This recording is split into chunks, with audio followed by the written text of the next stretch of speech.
में सर आपका नाम क्या है? संदीप ठाकुर, भारतीय किसान श्रमिक जनशक्ति।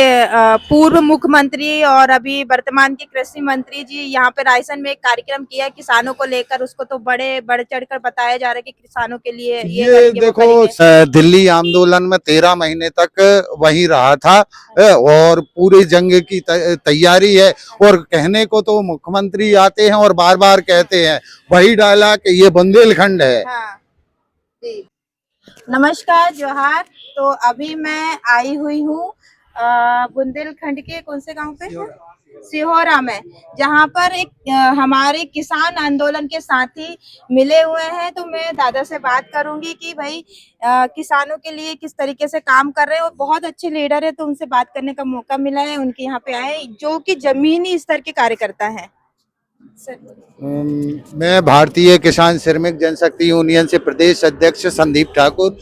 इस क्षेत्र में लगभग 12 से 15 साल निरंतर हो गया है। कांग्रेस की सत्ता भी हमने देखी है, भाजपा की सत्ता देखी है, लेकिन हम किसी दल से नहीं है, अराजनीतिक है। अभी प्रेजेंट में जो हो रहा है किसान कल्याण वर्ष मनाया जा रहा है, तो इसमें हमने कुछ पाया नहीं है, केवल खोया ही खोया है। फार्मर आईडी कागजों की सरकार है, ये तो बिल्कुल पूर्णतः कागजों पर डिपेंड है और कागजों की सरकार है। यूरिया मिल नहीं रहा, गेहूं तुल नहीं रहा, चना मसूर के स्लॉट बुक हो नहीं रहे। मतलब ये खरीदी बंद कर देना चाहते हैं। अमेरिका से डील हो गई है और अमेरिका चाहता है कि एमएसपी यहाँ के किसानों को ना मिले। इसकी पूरी तैयारी इन्होंने गेहूं चना मसूर खरीद ना करने कर दी है कि अगली बार आपका सोयाबीन और मक्का बिल्कुल भी नहीं खरीदी जाएगी, क्योंकि उस पर डील अमेरिका से ट्रेड डील हो गई।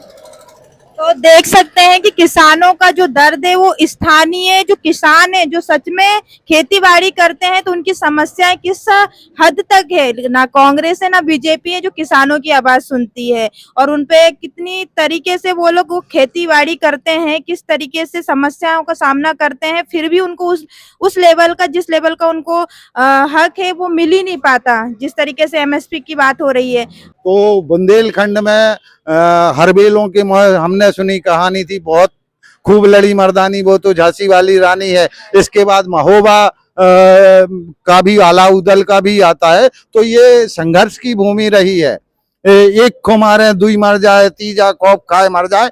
तो ये किसानों को अपने पूर्वजों की चौखाटी पर चलना होगा और इनसे संघर्ष, दलालों से, कॉर्पोरेट घरानों से संघर्ष करना होगा, तभी किसान सुरक्षित रह सकता है। किसान आंदोलन बहुत बड़े लेवल पे पंजाब से अंबाला और दिल्ली तक हुआ था, सभी लोग जानते हो। उसी आंदोलन में दादा शामिल हुए थे, तो उसी आंदोलन में दादा मैं भी शामिल हुई थी, और कई मतलब हम लोग 5-6 दिन वहां पे रहे और आंदोलन किए हैं किसानों के लिए। तो बहुत अच्छा लगा। और आपकी जो यात्रा की बात हो रही थी, तो वो यात्रा कब से निकाल रहे हैं? पहले तो उसी आंदोलन पर बोलूंगा। वो आंदोलन नहीं था, वो किसानों का तीर्थ था। उसमें मतलब बहुत कुछ सीखने मिला है, और उसी की दम पर, वहीं की तर्ज पर, क्योंकि यहाँ तो किसान दबा कुचला, शोषित वंचित है, उसी की तर्ज पर मैं निरंतर चलता जा रहा हूँ और चलता जाऊंगा। अब आप प्रश्न क्या पूछ रही थी?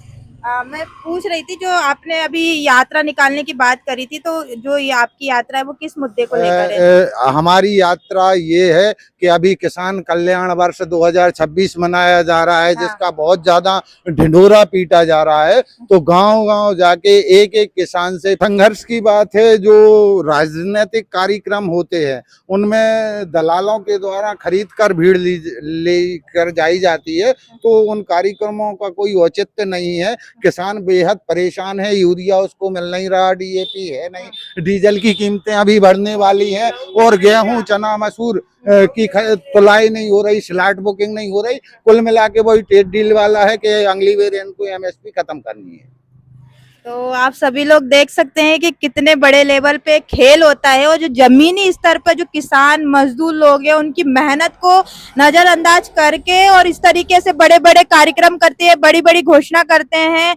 अभी वर्तमान में शिवराज सिंह चौहान जी कृषि मंत्री हैं, और रायसेन जिले में ही बहुत बड़ा कार्यक्रम हुआ है, जिसको लेकर कई जगह के किसान लोग पहुंचे थे और बोलते हैं बड़ी बड़ी योजना निकाले, लेकिन हकीकत क्या है वो आपने सुनी है। तो बिल्कुल दादा, आपका धन्यवाद। आप इसी तरह निरंतर काम करते रहिए, और जहां भी हमारी जरूरत पड़ेगी हम बिल्कुल आप लोग के साथ खड़े रहेंगे। 23 तारीख को नरियावली में मुख्यमंत्री जी आ रहे हैं और वहां पे प्रयास किया जाएगा कि उन्हें खदेड़ा जाए। संगठित होकर हम लोग जाएंगे और मुख्यमंत्री जी गो बैक के नारे लगाएंगे, गेहूं तलवाई करें या यहाँ से वापस जाएं। वहाँ नरियावली में उनके कार्यक्रम का विरोध करता हूँ। बिल्कुल। धन्यवाद। जी, धन्यवाद सर आपका।